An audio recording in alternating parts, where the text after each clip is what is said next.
কুল ইন্নাল মাউতাল্লাযী তাফিররুনা মিনহু ফাইন্নাহু মুলাকীকুম সুম্মা তুরাদ্দুনা ইলা আলিমিল গায়বি ওয়াশ শাহাদাহ। আল্লাহ বলেন, তোমরা মরণ থেকে যেখানেই পালাও, যত জায়গায় পালাও না কেন, যেখান থেকেই মরণ থেকে পালানোর জন্য চেষ্টা করো, মরণ থেকে পালাইতে পারবা না, অবশ্যই রবের সাথে সাক্ষাৎ করা লাগবে কিনা। সবাইকে রবের সাথে কি করতে হবে? সাক্ষাৎ। তুই মরার জন্য আমরা প্রস্তুতি নিব কয়ভাবে? 7 ভাবে। সবাই মুখস্থ করবেন। এটা শুধু বয়ান শোনার জন্য না, কি করার জন্য? আমল করার জন্য। আমল করার জন্য 1 নাম্বার, মৃত্যুর জন্য আপনার প্রস্তুতি থাকবে। 1 নম্বরের প্রস্তুতি হলো ঈমানটাকে মজবুত করা। ঈমান কি করা? পাকাপোক্ত করা, মজবুত করা। মরণের সময় যেন আজরাইলের ধাক্কা লাইগা ঈমানটা যেন ধ্বংস হয়ে না যায়। বাড়ি আপনি মজবুত বানান কেন? ঘূর্ণিঝড় হলে যেন ঘরটা পড়ে না যায়।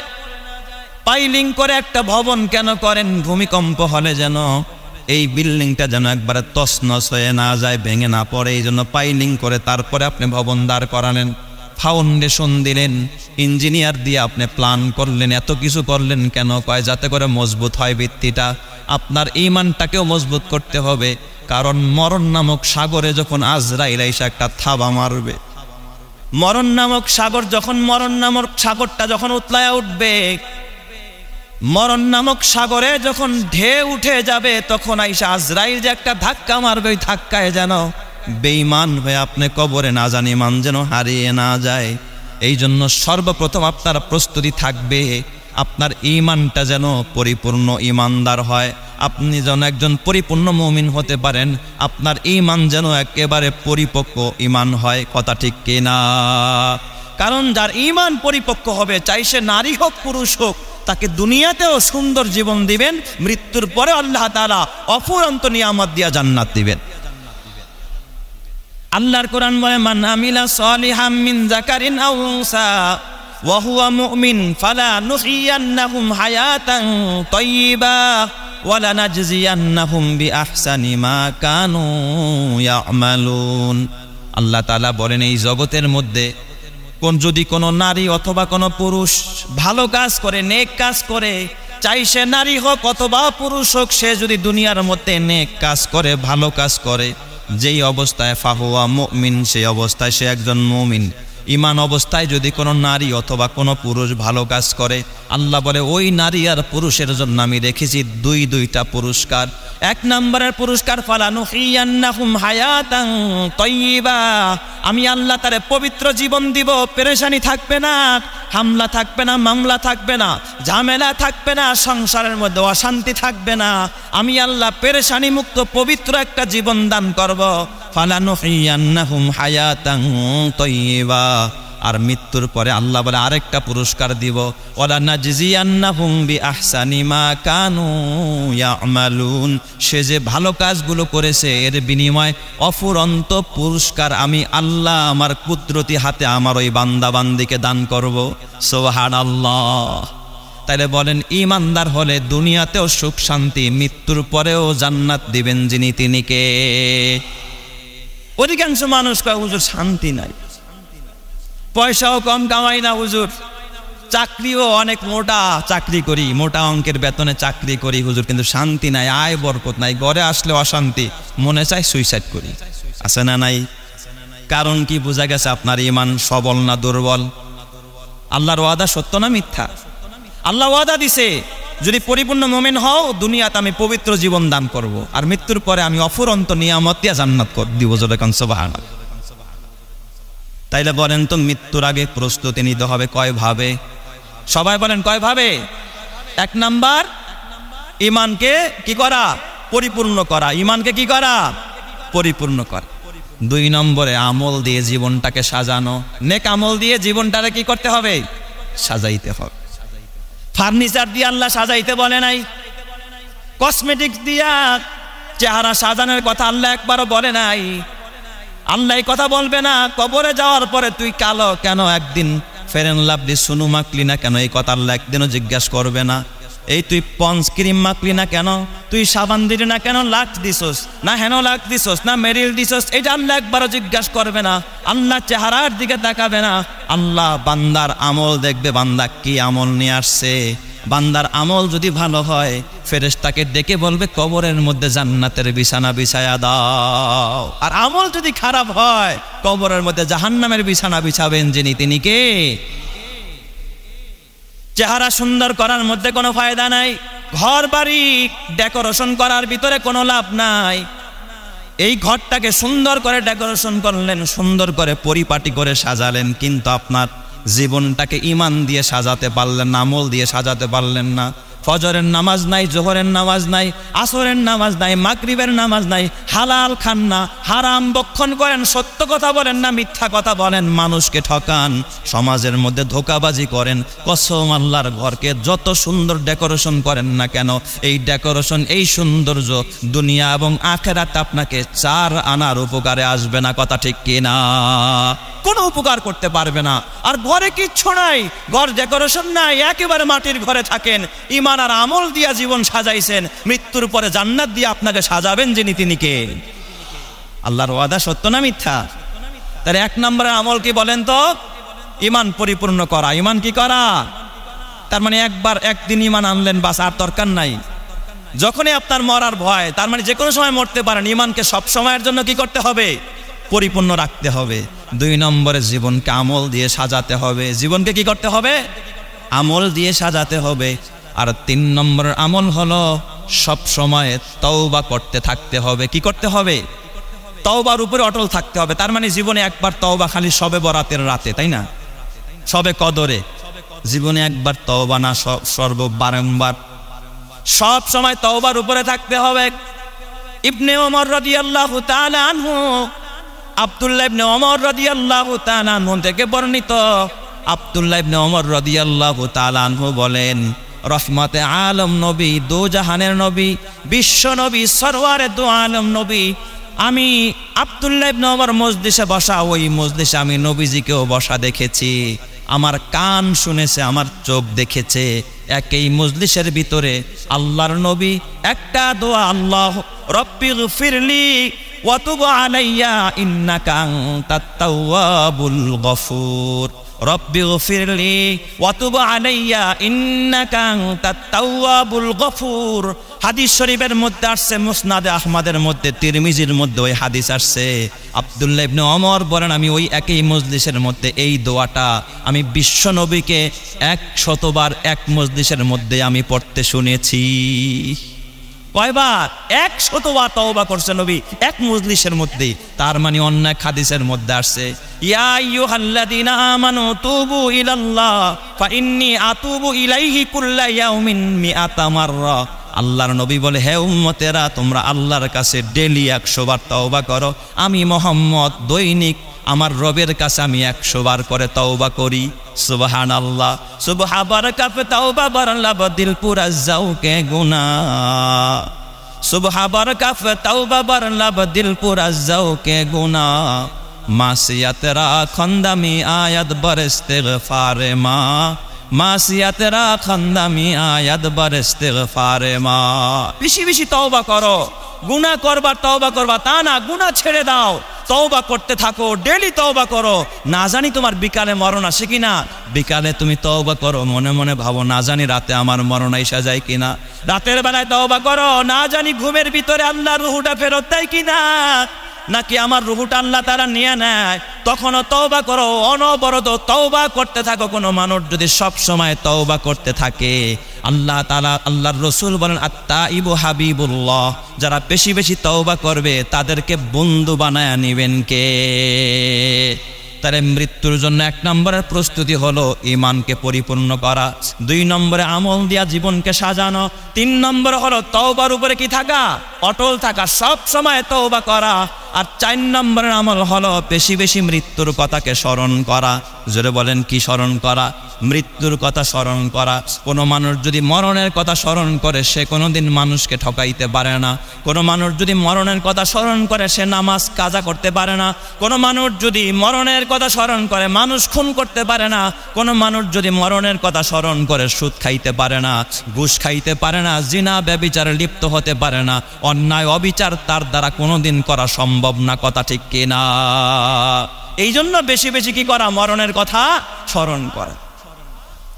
ওমর রাদিয়াল্লাহু তাআলা আনহুর হাদিস, ওমর ইবনুল খাত্তাব আমিরুল মুমিনিন তিনি বলেন, আল্লাহর নবী একদিন জিজ্ঞাসা করলেন, এ সাহাবীরা জানোনি দুনিয়াতে জ্ঞানী কে? এই জমিনের ভিতরে জ্ঞানী মানুষকে সবচাইতে বিজ্ঞ এবং জ্ঞানী মানুষকে যাকে তোমরা জ্ঞানী আর বুদ্ধিজীবী মনে করো। সাহাবায়ে কেরাম বলেন, নবীজি এ বিষয়টা আল্লাহ এবং তার রসুল কর্তৃক ভালো জানে, তারাই ভালো জানে, আমরা জানি না। নবীজি বললেন, এই পৃথিবীতে জ্ঞানী মানুষ তারাই যারা মরণকে বেশি বেশি স্মরণ করে, যারা বেশি বেশি মরণকে স্মরণ করে এবং মৃত্যুর পরবর্তী জীবনের জন্য আমল সঞ্চয় করে, কবরের জন্য পাথেয় জোগাড় করে আমল সঞ্চার করে, পরবর্তী জীবনের জন্য আমল সঞ্চার করে। এরাই হলো এই পৃথিবীর ভিতরে সবচাইতে বুদ্ধিমান আর জ্ঞানী।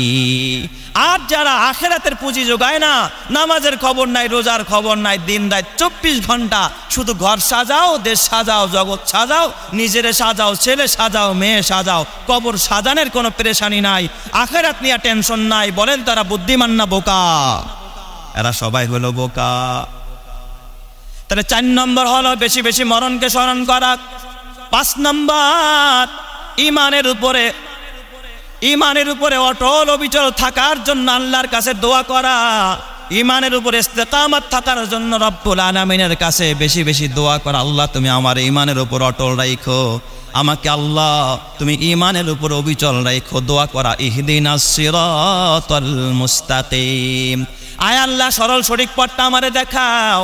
সিরাতাল্লাযীনা আন'আমতা আলাইহিম, যেই পথের পথিক যারা, তাদের উপরে তুমি নিয়ামত দান করেছো, পুরস্কৃত করেছো। আল্লাহ এই সিরাতে মুস্তাকিমের উপর চলে যারা পুরস্কৃত হয়েছে, তোমার পুরস্কৃত বান্দা যারা, আল্লাহ তোমার পক্ষে থেকে যারা নোবেল পেয়েছে, শান্তি পুরস্কার পেয়েছে, সিরাতাল্লাযীনা আন'আমতা আলাইহিম, আল্লাহ যেই পথে চলে যারা পুরস্কৃত হয়েছে, পুরস্কার পেয়েছে, তাদের পথ তুমি আমারে দেখাও। গায়রিল মাগদুবি আলাইহিম ওয়ালাদ-দাল্লিন। আল্লাহ ধ্বংসপ্রাপ্তদের পথ আমারে দেখাইও না, হামানের পথ দেখাইও না, কারুনের পথ দেখাইও না, ফেরাউনের পথ আমি চাই না, নমরুদের পথ আমি চাই না, আবু জেহেলের পথ চাই না, আমি নেতৃত্ব চাই না, ক্ষমতা চাই না। আল্লাহ কারুনের মতো সম্পদ আমি চাই না।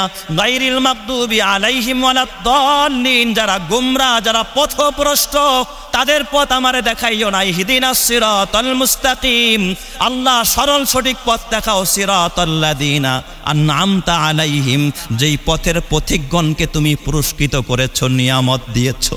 আল্লাহ ওই পুরস্কার প্রাপ্ত বান্দাদের পথ আমাদেরকে দেখাও। এই দোয়া সব সময় রবের কাছে কর। আল্লাহ আমি ঈমান নিয়ে মরতে পারবো, আল্লাহর কাছে দোয়া কর। রব্বানা আফরিগ আলাইনা সবরাও ওয়া সাব্বিত আকদামানা ওয়ানসুরনা আলাল কওমিল কাফিরিন। আল্লাহ এই বিপদের সময় আমাকে অটল অবিচল থাকার তৌফিক দাও। আমি যেন মসজিদ থেকে বের হয়ে না যাই, নামাজ থেকে সরে না যাই। আল্লাহর কাছে দোয়া করা, রব্বানা লা তুজিগ কুলুবানা বাদা ইয হাদাইতানা ওয়া হাব লানা মিন লাদুনকা রাহমা ইন্নাকা আনতাল ওয়াহ্হাব। আল্লাহ অন্তরটাকে বক্র করে দিও না, আল্লাহ মসজিদ থেকে সরায় নিও না, মন্দিরমুখী করো না। আয় আল্লাহ মানুষমুখী করো না, অন্তরটাকে তোমার মুখী করো। তোমার দিকে আল্লাহ মোতাওয়াজু হওয়ার তৌফিক দান করো। বেশি বেশি এই দোয়া যদি করতে পারো, ইমানের উপর অটল থাকার জন্য, তোমার ইমানকে অটল আর অবিচল বানায়া দিবেন যিনি, তিনি কে? আল্লাহ তাআলা অটল আর অবিচল বানায়া দিবে। আর বাবা 6 নম্বরের যে আমলটা করবেন সেটা হলো মৃত্যুর আগে আগে ওসিয়তনামা লিখে যাওয়া, যেন তোমার রেখে যাওয়া সম্পদ নিয়ে পরিবারের মধ্যে কোনো রকমের বিশৃঙ্খলার সৃষ্টি না হয়। বর্তমান ইতিহাস বলে, বর্তমানে আধুনিক বিশ্ব বলে, বাবার মৃত্যুর পরে বাবার সম্পদ নিয়ে সন্তানদের ভিতরে, ছেলে মেয়েদের ভিতরে, আত্মীয় স্বজনের ভিতরে মারামারি আর কাটাকাটি, এই সমস্ত ঘটনা আমাদের কানে আসে না নাই? লাশ পর্যন্ত মাটি দিতে দেয় না, আটক করে রাখে, আগে সম্পদের ঝামেলা মিটাও। এই জন্য মরার প্রস্তুতি মানে কি? আগেই সম্পদ ভাগ বাটোয়ারা করো, লিখে দাও ওসিয়তনামা, তার মানে দলিল না, ওসিয়তনামা করে যাও। বড় ছেলেরে দিলাম 2 তালা, ছোট ছেলেরে দিলাম নিচতলা, মেজোটারে দিলাম 3 তালা, মেয়েটারে দিলাম অমুক ফ্ল্যাট, ছেলেটাকে দিলাম অমুকটা, আর একটা রাখলাম, এটার অর্থ উপার্জিত সম্পদ আল্লাহর রাস্তায় দিয়া দিবি। তাইলে বাবার ওসিয়তনামা থাকলে দেখবেন কসম আল্লাহর কিয়ামত পর্যন্ত ওর পরিবার বলেন, আত্মীয় স্বজন বলেন, এই সম্পদ নিয়ে আর কামরা কামরি কারাকারি করবে না। কথা ঠিক কিনা? ওসিয়াতনামা লিখে যাইবা, ডায়েরিতে লিখে যাইবা, আর বলবা তোর আম্মার এটা দিবি। আমি যদি মরে যাই, বড় ছেলে দেখেছি তুই নামাজ পড়স না, আমার ওসিয়াতনামা হলো আমার মরার পরে 1 ওয়াক্ত নামাজ কাজা দিবি না। আমি দেখছি তুই দাড়ি কাটোস, মেজো ছেলে আর দাড়ি কাটবি না। ছোটরা তোরে দেখি মাঝে মাঝে সিগারেট খাস, আর সিগারেট খাবি না। বাবাই যদি ওসিয়াতনামা লিখে যায়, এই ছেলে যদি গুনাহ করে, বাবা বেঁচে যাবে, কারণ বাবা ওসিয়াতনামা লেখা দিয়া গেছে। গুনাহ থেকে বাঁচার জন্য বাবা চেষ্টা করে গেছে। হাসরের ময়দানে সন্তান যদি আল্লাহ আমার বাবা আমার শিক্ষা দেয় নাই, বাবারে ধরো, আল্লাহ কইব না না, দেখ তোর বাবাই তো ওসিয়তনামা লেখা দিয়ে গেছে, বেজাল মুক্ত করতে চাইছে, তুই মানুষ নাই, এই জন্য তোর শাস্তি তোকেই বহন করতে হবে। কথা ঠিক কিনা? ওসিয়তনামা লিখে যাওয়া। আর 7 নম্বর সর্বশেষ যে আমলটা করবেন মরার জন্য প্রস্তুতি নেওয়ার জন্য, সেটা হলো বাবা কিছু কিছু সদকায়ে জারিয়া রেখে যাওয়া, যে আমার মৃত্যুর পরেও যেন এই সদকার সওয়াব আমার কবরে যায়। মসজিদ বানায়া যাওয়া, মাদ্রাসা বানায়া যাওয়া, একটা পানির নলকূপ রেখে যাওয়া, বিল্ডিংয়ের বাইরে একটা কল দিয়ে রাখছেন, পানি যেন পথিক নিতে পারে, ভ্যানওয়ালা হাত মুখ ধুইতে পারে। আরে রাস্তার একজন মুসাফির মানুষ চুল্লু দিয়ে আমার এখান থেকে 1 চুল্লু পানি পান করতে পারে, আমি পথিকদের জন্য এই সাঁকোটা বানায় দিয়ে গেলাম, আমি একটা গাছ লাগায় দিলাম যেন পথিক এখানে ছায়া পায়, আমি একটা নলকূপের ব্যবস্থা করে দিয়ে গেলাম, এখান দিয়ে মানুষ পার হতে পারে না, একটা সাঁকো বানায় দিয়ে গেলাম। এই যে মানুষের জন্য জনকল্যাণে আপনি কিছু রেখে গেলেন, মৃত্যুর পরে এই কল্যাণের জন্য আপনি যা দান করছেন, এটা হলো সদকায়ে জারিয়া, এর সওয়াব আল্লাহ তাআলা আপনার কবরে পৌঁছায়া দিবে। আর যদি ঘরে টেলিভিশন রাইখা যান, গুনাহে জারিয়া। এই জন্য আমার বাবা খবরদার খবরদার বললাম, যেটা মরার আগে প্রস্তুতি নেবেন কয় ভাবে? 7 ভাবে প্রস্তুতি নিতে হবে। 1 নম্বর হলো ঈমানটাকে পরিপূর্ণ করা, ঈমান যেন পরিপূর্ণ হয়। 2 নম্বর হলো আমল দিয়ে, নেক আমল দিয়ে জীবনটাকে সুন্দর করে সাজানো, ফার্নিচার দিয়ে নয়, কসমেটিক্স দিয়ে নয়, জীবনটাকে আমল দিয়ে সাজানো। 3 নম্বর হলো বেশি বেশি সব সময় তওবার উপরে থাকা, অনবরত তওবা করতে থাকা। আর 4 নম্বর হলো বাজান, যে আমলটা বেশি করবেন সেটা হলো মৃত্যুর কথা বেশি বেশি স্মরণ করা। আর 5 নম্বর আমল হলো, ও আমার বাবা, 5 নম্বর আমল হলো ওসিয়াতনামা লিখে রাখা। এ আমার বাজান, ওসিয়াতনামা লিখে যাবেন। ওসিয়াতনামা যদি লিখে যেতে পারেন, আপনার সংসারে আপনার মৃত্যুর পরে সন্তানদের ভিতরে আর কোনোদিন ভুল বোঝাবুঝি হবে না, সন্তানদের ভিতরে মারামারি হবে না, কাটাকাটি হবে না। আর 6 নম্বর আমল হলো ঈমানের উপর অটল আর অবিচল থাকার জন্য রবের কাছে বেশি বেশি দোয়া করা। আর 7 নম্বর আমল হলো মরার আগে আগে কিছু কিছু সদকায়ে জারিয়া করে তারপরে কবরে যাওয়া। এই 7টা আমল যদি করে কেউ কবরে যেতে পারে, তার মানে তার প্রস্তুতি সম্পন্ন হয়েছে। এখন তার জন্য কবরটাকে, জান্নাতটাকে প্রস্তুত রাখবেন যিনি, তিনি কে? আরো জোরে বলতে হবে, তিনি কে? এই মৃত্যুর জন্য প্রস্তুত ছিলেন একজন যুবক, একজন বালক, যেই বালকের ঘটনা আমি নিজে পড়তে গিয়া আমার কয়েকবার চোখ দিয়া অজরে পানির ফোঁটা আমি নিজেও ধরে রাখতে পারি নাই। এক করুণ ইতিহাস। বাদশা হারুনুর রশিদের সন্তান। বাদশা হারুনুর রশিদ যেই বাচ্চা দিনের বেলায় রাজ্য চালায়, রাতের বেলায় রবের রাজ্য চালায়, রাতের বেলায় তাহাজ্জুদের সেজদার মধ্যে যেই মানুষটা তার বুক ভাসায়, চোখ ভাসায়, ওই মানুষটার নাম হলো বাদশা হারুনুর রশিদ রহমাতুল্লাহ আলাই। একজন বাচ্চা ছিলেন যার বাড়ি ছিল বাগদাদে, ইরাক শহরটাকে যিনি পরিচালনা করতেন। এই বাগদাদের বাচ্চা হারুনুর রশিদ, ওনার একজন সন্তান, তার কয়েকটা সন্তান ছিল। এই সন্তানদের ভিতরে একটা সন্তান ছিল বড় আল্লাহওয়ালা, সন্তানের বয়স মাত্র 16 বছর। কয় বছর? 16 বছর। আল্লামা জুলফিকার আলী নকশেবন্দি তার কিতাবের মধ্যে দামাত বারাকাতুহুল আলিয়া এই ঘটনা লেখে। এই সন্তানের বয়স মাত্র 16 বছর, কিন্তু সন্তান এত বড় আল্লাহওয়ালা, এত বড় খোদাবিরু, তাহাজ্জুদ মিস নাই, সুন্নত তো কোনোদিন তরক করে না। এই সন্তান আল্লাহওয়ালাদের সাথে থাকে, কোরআন হাদিস ছাড়া সন্তান দুনিয়ার কিচ্ছু বোঝে না। সুবহানাল্লাহ। বলেন তো, রাজপুত্রদের হাব বাপ দেখলেই বোঝা যায় এটা কি পুত্র? রাজপুত্র। কিন্তু উনি চলে গোলামের মতো। কিসের মতো? গোলামের মতো চলে। এই বাচ্চা হারুন রশিদের সন্তান মাঝে মাঝে কবরস্থানে যায়। কবরস্থানে গিয়া কবরবাসীকে প্রশ্ন করে, ও কবরবাসীরা, কয়দিন আগে তোমাদের দাপটে পুরা এলাকা গরম ছিল, আজকে তোমরা কবরের বাসিন্দা, না জানি কোন দিন আমার লাশটা এইভাবে করে কবরে চলে আসে, আমি আমার রবের সামনে কি জবাব দিব? তোমরাই বা কি জবাব দিয়েছ? এই কথাগুলো বলতেন আর অজরে কবরের পাশে দাঁড়ায়া দাঁড়ায়া বাচ্চা হারুনুর রশিদের সন্তান অজরে কাঁদতেন, বুক ভাসাইতেন। মাঝে মাঝে কোনোদিন কাপড় চোপড়ের প্রতি কোনো খেয়াল ছিল না, নর্মাল পোশাক পরতেন। মাঝে মাঝে পাগড়ি পরার জন্য ভালো কাপড় নাই, লুঙ্গিটা ছিটছে, একটা নর্মাল কাপড় পরে ওইটা মাথার মধ্যে পেঁচায় ওঠায় পাগড়ি বানায় নামাজ। যে দেখে সেই বলে এত বড় বাচ্চা হারুনুর রশিদের সন্তান, সে বুঝি পাগল হয়ে গেল, মেন্টাল হয়ে গেল, মাজজুব হয়ে গেল, হাফ পাগল হয়ে গেল। একবার সব রাজ্যের বড় বড় ওজির যারা, রাজ্যের যারা দায়িত্বশীল, তারা গিয়ে বাচ্চা হারুনুর রশিদের কাছে গিয়ে অভিযোগ জানালো, মহারাজ, সব জায়গায় আপনার সুনাম, আপনার মতো বাচ্চার ছেলে যদি এইভাবে ফকিরি বেশ নিয়ে চলে, আপনার সন্তান যদি এই হালাত নিয়ে চলে, তাইলে তো আপনার মান সম্মান থাকে না। ও বাচ্চা মহোদয়, আপনার ছেলেকে আপনি বিরত রাখেন, ছেলেকে সংযত করেন, ছেলেকে বুঝান, সে যেন এই পথ পরিহার করে এখান থেকে যেন চলে আসে। এই যুগেও দেখবেন কোনো ভালো ফ্যামিলির সন্তান যদি আল্লাহওয়ালাদের সাথে চলতে যায়, কিছু নাস্তিকার মুরতাদরা আছে দেখবেন এ নিয়ে নাক গালায়। কথা ঠিক কে না? আছে না নাই? তাড়াতাড়ি ফিরে আনেন, এ তো ভুল পথে চলে গেছে।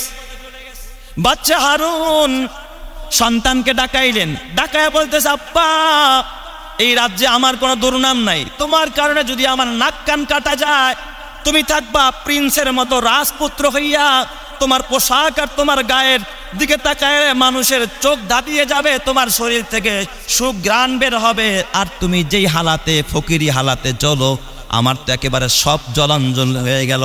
আমি বাচ্চা মানুষের সামনে লোক মুখে তো তোমার শুধু দুর্নাম শুনি, তুমি নাকি একেবারে ফকিরি হালাতে চলো, তোমার ভিতরে কোনো বাচ্চার ছেলে রাজপুত্র হওয়ার কোনো যোগ্যতা নাই। তুমি একটা কাজ করো বাবা, তুমি এইগুলো পরিহার করো, তুমি রাজপুত্রের মতো তুমি চলাফেরা করতে থাকো। সন্তানটা বাবার কথায় কোনো উত্তর দেয় না, বাবার কথায় কোনো উত্তর দেয় না।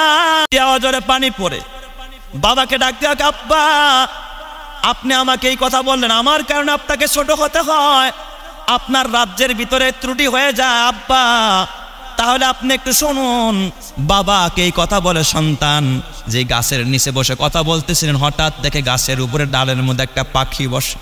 বাচ্চা হারুনুর রশিদের 16 বছর বয়সের সন্তান পাখিটাকে ডাক দিয়া বলে, আল্লাহর গোলাম, তুই যদি আল্লাহর গোলাম হয়ে থাকস, তাহলে আমি ছেড়ে কাদের মধ্যে তুই এখন উড়ে এসে বসে যা। বলতে দেরি, পাখিটা গাছের ডাল থেকে উড়াল মেরে বাচ্চার সন্তানের কাদের মধ্যে বসতে 1 সেকেন্ড দেরি করে নাই, সাথে সাথে ছেলের কাদের মধ্যে সে বসে গেছে। ছেলে ডাক দিয়া বলে, তুই যদি আল্লাহর গোলাম হস, তাহলে এখান থেকে চলে যা। পাখিটা আবার চলে গেল। বাচ্চার বুঝতে বাকি নাই, আমি তো রাজত্ব কায়েম করছি একরকম, আমার ছেলে রাজত্ব কায়েম করছে ভিন্ন রকম। ছেলে কেঁদে বলে, আব্বা, চাই না আমার কারণে তোমার চোখ কান নাক কাটা যাক, আমি তোমার দরবার ছেড়ে দিব, কিন্তু বাবা, আমার কারণে তোমার দুনিয়া ক্ষতিগ্রস্ত হতে পারে, কিন্তু আব্বা, তোমার কারণে আমার আখেরাত ক্ষতিগ্রস্ত হয়ে যাচ্ছে রে বাবা। আমি তোমার দরবারে থাকতে চাই না, আমি রাজত্ব চাই না, আমার কিচ্ছু লাগবে না আব্বা, বিদায় দেন। এই বলে মায়ের কাছে গিয়া মাত্র 1 জিল কোরআন শরীফ গেলাফের মধ্যে নিয়ে মারে বলে, মাটা লুঙ্গি নিয়ে আর একটা জামা নিয়ে, মা গো, চলে যায় অজানার উদ্দেশ্যে। মা কেঁদে কেঁদে একটা আংটি, একটা মুক্তা খচিত আংটি ছেলের হাতে দিয়ে দিলেন, না জানি বিপদে পড়লে আংটিটা বিক্রি করে যেন আমার সন্তান জীবন যাপন করতে পারে। আংটি আর একটা শুধুমাত্র 1 সেট কাপড়, আর আমার বাবা 1 জিল কোরআন শরীফ সাথে নিয়া সুদূর ইরাক থেকে বাগদাদ থেকে রওনা করে বসরায় চলে যায়। ওই বসরায় গিয়া বাজারে দিন মজুরের কাজ করে সপ্তাহে একদিন শনিবার, আর গোটা 6 দিন জঙ্গলের ভিতরে রবের কদমে সেজদায় পড়ে ইবাদতে কাটায়। 6 দিন ইবাদতে কাটায়, একদিন মানুষের কাজ করে। প্রত্যেক শনিবার আল্লামা জুলফিকার আলী নকশবন্দি লেখে, ওই বসরার ভিতরে একজন বুজুর্গ ছিল যার নাম আবু আমের বাসারি রহমতুল্লাহ আলাইহি। তার একদিন একটা প্রাচীর মাটির ওয়াল ভেঙে পড়ে যায়। তিনি বাজারে গেছে শনিবার দিন কাজের লোক আনার জন্য, শ্রমিক আনার জন্য। গিয়ে সেখান থেকে একটা শ্রমিক আনবে, কিন্তু যেখানে শ্রমিক বিক্রি হয় তাকায়া দেখে পাশেই রাজপুত্রের মতো চেহারা একটা ছেলে দাঁড়ায়া দাঁড়ায়া মধুর কণ্ঠে খোদার কোরআন পড়তেছে। আবু আমের বাসারির দেখাই পছন্দ হয়ে গেছে ছেলেটাকে। বলতেছে, এই ভাই, এ বাজান, তুমি কি আমার কাজ করবা নাকি? কয়, করবো না কেন? কয়, তাহলে চলো। কয়, ঠিক আছে, যাইতে পারি, তবে একটা শর্ত হলো, আমাকে আপনি 1 দিরহাম এবং 1 দানেক আমাকে দিতে হবে। 1 দিরহামে হয় মাত্র 6 দানেক, 1 দিরহামে হয় 6 দানেক, আর 1 দিরহাম মানে 6 দানেক, আর 1 দানেক মানে মোট 7 দানেক। তার মানে 7 দিন যেন এক দিন 1 দানেক। ওই দেশের একটা হিসাব, আমাদের যেমন 1 টাকা 2 টাকার পয়সার মতো আর কি। কয়, 1 দিরহাম এবং 1 দানেক দিবেন, মোট 7 দানেক হবে। 7 দিন আমি খাবো, এটা হলো তার মনের চিন্তা। কয়, এরপরে নামাজের সময়, আজানের সময় আমার কাজে লাগাইতে পারবেন না? কয়, সব ঠিক আছে, চলো। রাজপুত্রের মতো দেখা যায়, সেও বুঝতে পারে নাই তিনি একজন কামলা নাকি রাজপুত্র। কাজে নিয়ে গেছে, ঠিক আছে, আমার এই ওয়ালটা, মাটির ওয়াল মেরামত করে দাও। এই সন্তানটা সারাদিন কাজ করেছে, বিকেলবেলা আবু আমের আইসা দেখে 10 জন মিস্ত্রি যে এই কাজ করতে পারে, একা এই কাজের ছেলেটা একা 10 জনের কাজের সমান কাজ সে সম্পন্ন করে ফেলেছে। কয়জনের কাজ? 10 জনের। আবু আমের খুশি হয়ে তার 2 দিরহাম এবং 2 দানেক দিতে চায়। কয়, না, আমার লাগবে না, আমার 1 দিরহাম 1 দানেক দেন, বেশি নিব না। এটা নিয়ে সে চলে যায়। পরের দিন আবার আবু আমের কাজের দরকার, এবার আবার বাজারে গেছে। বাজারে গিয়া তালাশ করে ছেলেটা আছে কিনা। তার সাথে যারা কাজের লোক তারা বলে, না, ও তো শনিবার ছাড়া কাজ করে না, প্রত্যেক শনিবার কাজ করে, বাকি সময়টা সে জঙ্গলের মধ্যে ইবাদতে কাটায়। আবু আমের কয়, ওরে স্যার আমি কাজ করাবো না, যে একদিনে 10 জনের কাজ করে, আরে স্যার আমি কাজ করাবো না। পরের শনিবার গিয়া দেখে আবারও ছেলেটা কোরআন পড়তেছে।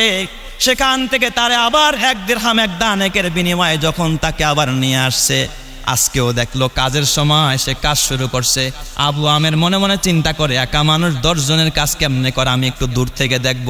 দূরে তাকায় দেখে মাটির সাথে কাদার সাথে মিক্স করে পাথর যখন লাগানোর জন্য মাটিটা ওখানে লাগায়, পাথর হাত দিয়া ধরতে হয় না, অটোমেটিক পাথর ওই জায়গার মধ্যে সেটিং আর ফিটিং হয়ে যায়, অটোমেটিক আপন কুদরতে সেটা লেগে যায়।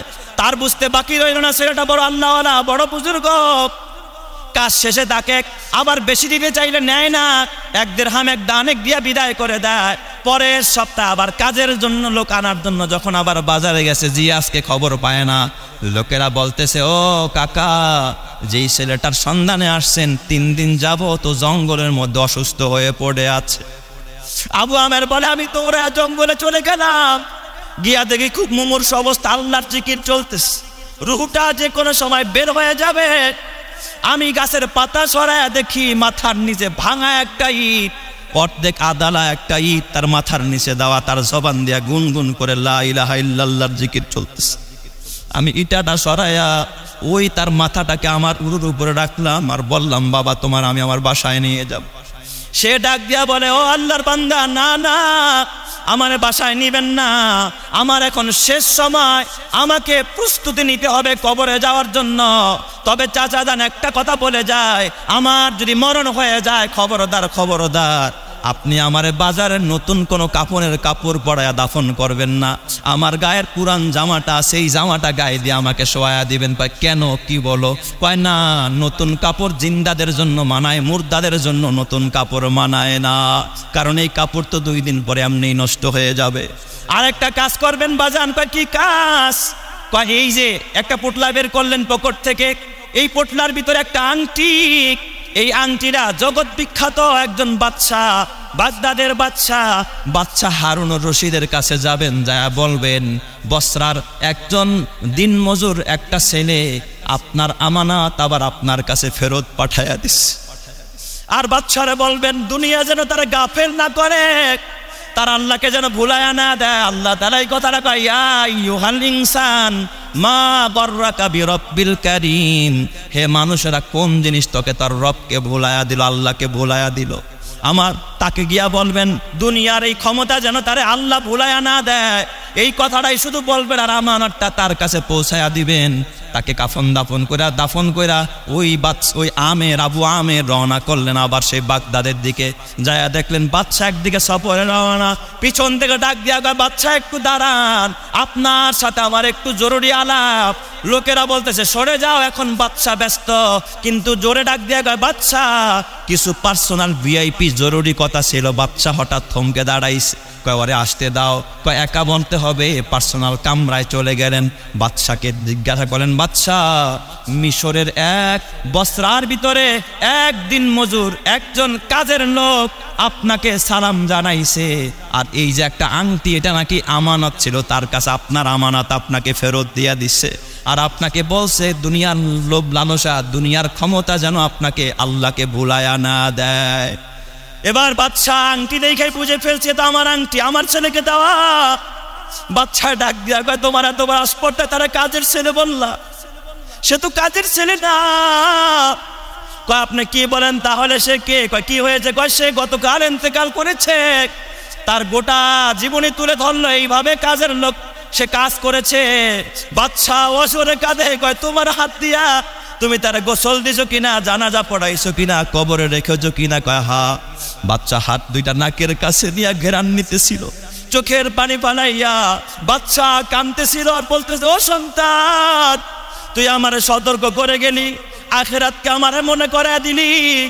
বাদশা বলতেছে, ও আবু আমের সকালবেলা আমারে নিয়ে চলো, কোন খেজুর বাগানে তারে দাফন করেছ? কয় তারে দাফন করেছি যুগের শ্রেষ্ঠ মুহাদ্দিস আব্দুল্লাহ ইবনে মুবারক যেই কবরে শোয়া। ওই আব্দুল্লাহ ইবনে মুবারক যেই গোরস্থানে শোয়া, ওই গোরস্থানে আপনার কলিজার টুকরা সন্তানকে আমরা দাফন করেছি। বাবা সেখানে গেলেন, বাবা সেখানে গিয়া চোখের পানি পালায়া কাঁদে আর দেখে বলে, ও বাবা দুনিয়ার রাজত্ব পালায়া দুনিয়ার মোহ পালায়া আল্লাহরে স্মরণ করে আল্লাহর কাছে চলে গেলি, আমি বাবাকে সতর্ক করে চলে গেলি, আমি বাবা এখন তোর বিরহে আমি বাবা বড় ব্যথিত। আবু আমেরকে ডাক দিয়া কও, আবু আমের তুমি যেহেতু আমার সন্তানের সেবা করেছো, দাফন করেছো, কাফন করেছো, আজকে থেকে 10,000 দিরহাম আমি তোমাকে প্রতি মাসে দিব, তুমি আমার রাজ দরবারে আসবার 10,000 দিরহাম করে নিয়ে যাইবা। আবু আমের বলে ঠিক আছে, কিন্তু আবু আমের বলে এরপর আমি কোনোদিন বাচ্চার কাছে আর দিরহাম আনার জন্য আমি যাই নাই। তাহলে এত বড় বাচ্চার সন্তান যদি দুনিয়া ছেড়ে দুনিয়ার মোহ ছেড়ে রবকে খুশি করে যদি কবরে যেতে পারে, ও আমার বাজার এই সামান্য দুনিয়ার মহব্বত যদি তুমি ছাড়তে না পারো, কবরের চিন্তা যদি তোমার ভিতরে না জাগে, হাসরের ময়দানে রবের সামনে দাঁড়ায়া তুমি কি জবাব দিবা? এই জন্য আমার আল্লাহ আমাদের সকলকে মৃত্যুর প্রস্তুতি নিয়ে কবরে গিয়ে রবের জান্নাতি হওয়ার তৌফিক দান করেন। সকলেই বলি আমিন। যারা সুন্নত পড়ি নাই, সুন্নত নামাজ পড়ে নেই।